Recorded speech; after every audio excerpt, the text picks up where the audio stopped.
Monsieur Barango, bonjour. Vous expliquez d'abord pourquoi c'est nécessaire d'avoir comme ça un marché, mais spécifiquement pour les entrepreneurs noirs? Oui, ça c'est une bonne question. C'est tellement important de savoir que les gens ici qui vendent les choses, ils viennent de venir au Canada, OK? Et ils commencent à zéro, à niveau zéro pour faire les choses comme vendre les choses qui est là.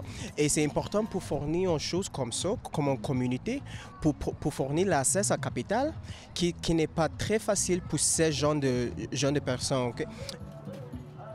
Parce que souvent, lorsqu'on vient de l'étranger, dans certains cas, on a des générations antérieures qui vont léguer une maison, qui vont léguer un capital financier, mais ce n'est pas le cas pour tout le monde. Et c'est pas la chose pour tout le monde ici. Ils n'ont pas accès à tout ce que tu viens de dire. C'est une question de réseautage aussi, créer des liens entre des gens qui sont de différentes régions? Exactement. C'est pour créer le lien entre les gens.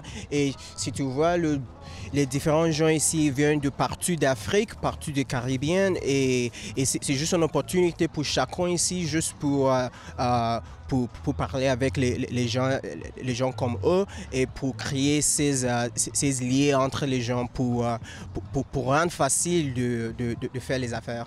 L'offre est aussi différente. Là. Quand on regarde les produits offerts, ça vient de partout sur la planète. Oui, il y a beaucoup de choix ici. Hein. Il y a des repas, il y a des vêtements, il y a des arts. Et moi non plus, moi je suis un auteur, je vends mon livre et je vends mes arts. Et il y a beaucoup de choix pour les gens qui viennent de sortir du Tangaza Outlet, puis ils entrent ici et pour choisir entre beaucoup de choses africaines.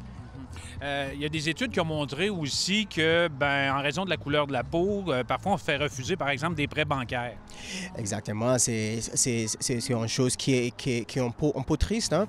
C'est pour les gens comme moi qui ont pas accès à la même qualité des opportunités et qualité de préférence, je peux dire. Par exemple, le bancaire, comme tu viens de dire, pour moi, je suis en temps et si je voulais faire publier mon livre par le réseau normal, ça aurait été très difficile pour moi. Et c'est les choses comme ça qui me rendent l'opportunité pour faire ça sans difficulté.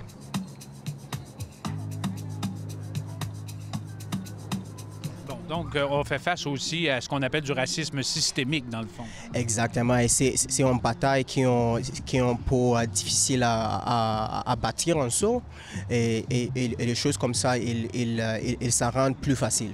Bon, je sais que ça a connu du succès à Toronto. On tente l'aventure à Ottawa. On va voir si ça va donner des résultats. Je vous remercie pour l'entrevue, M. Barango. Merci. Enchanté.